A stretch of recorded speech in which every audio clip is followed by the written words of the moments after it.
नमस्कार, welcome to sparkling golden ocean channel. आप सभी भक्तों का हमारे स्पिरिचुअल और मोटिवेशनल चैनल में हार्दिक स्वागत। राधे राधे दोस्तों, ओम नमो नारायणाय। आज हम जान रहे हैं अक्षय तृतीया व्रत कथा। अक्षय तृतीया का पाठ करने से माँ लक्ष्मी की कृपा हम सभी पर सदैव बनी रहती है। तो चलिए शुरुआत करते हैं। अक्षय तृतीया का पर्व वैशाख मास के शुक्ल पक्ष की तृतीया तिथि दिन मनाया जाता है। अक्षय तृतीया के दिन व्रत करने से माँ लक्ष्मी और भगवान विष्णु की कृपा प्राप्त होती है।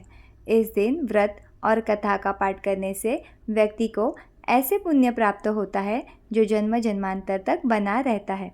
श्रद्धापूर्वक कथा पढ़ने से घर में समृद्धि आती है। जो भी भक्त श्रद्धापूर्वक इसे पढ़ता है उसे कभी धन या अन्न की कमी नहीं होती है।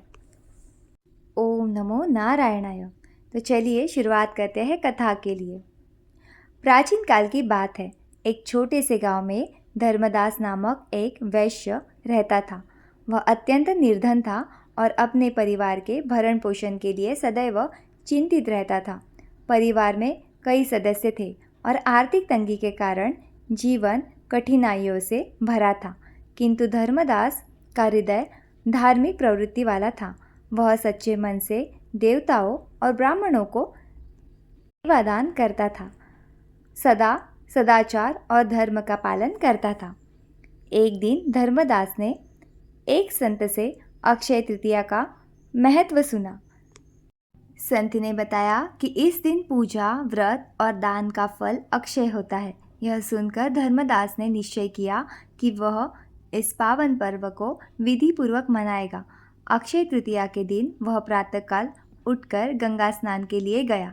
स्नान के पश्चात उसने विधि पूर्वक देवी देवताओं की पूजा की। फिर अपनी सामर्थ्य अनुसार जल से भरे घड़े, पंखे, जौ, सत्तू, चावल, नमक, गेहूँ, गुड़, घी, दही, सोना और वस्त्र आदि सामग्री एकत्रित कर ब्राह्मणों को अर्पित कर दी। धर्मदास के इस विशाल दान को देखकर उसकी पत्नी और परिवारजन चिंतित हो उठे। उन्होंने कहा, यदि तुम सब कुछ दान कर दोगे तो हमारा पालन पोषण कैसे होगा? परंतु धर्मदास ने आत्मविश्वास के साथ कहा, जो भगवान को समर्पित किया जाता है वह व्यर्थ नहीं जाता। यह पुण्य मेरे और मेरे परिवार के लिए अक्षय फल देगा। धर्मदास ने हर वर्ष अक्षय तृतीया के दिन इसी श्रद्धा और समर्पण से व्रत, पूजन और दान किया। वृद्धावस्था और कई रोगों से पीड़ित होने के बाद भी उसने व्रत और दान का क्रम नहीं छोड़ा। अंततः जब उसका जीवन समाप्त हुआ तो पुण्य के प्रभाव से उसे अगले जन्म में कुशावती का एक प्रतापी और धनवान राजा बनने का सौभाग्य प्राप्त हुआ। कहा जाता है कि वह राजा इतना धर्मात्मा और दानशाली था कि त्रिदेव भी ब्राह्मण का रूप धारण कर उसकी यज्ञ में भाग लेने आते थे। उसके वैभव और यश का डंका दूर दूर तक बजता था, किंतु फिर भी उसने कभी अहंकार नहीं किया।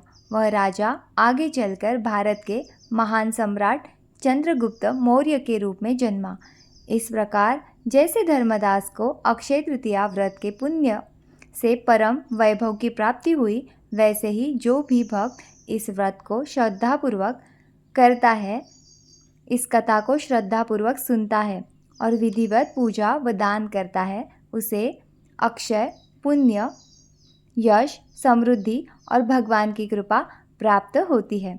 तो ये थी हमारी अक्षय तृतीया व्रत कथा।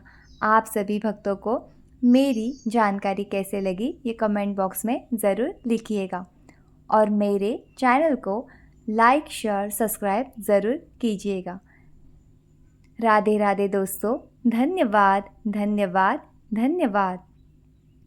Thank you so much, thank you so much, thank you so much.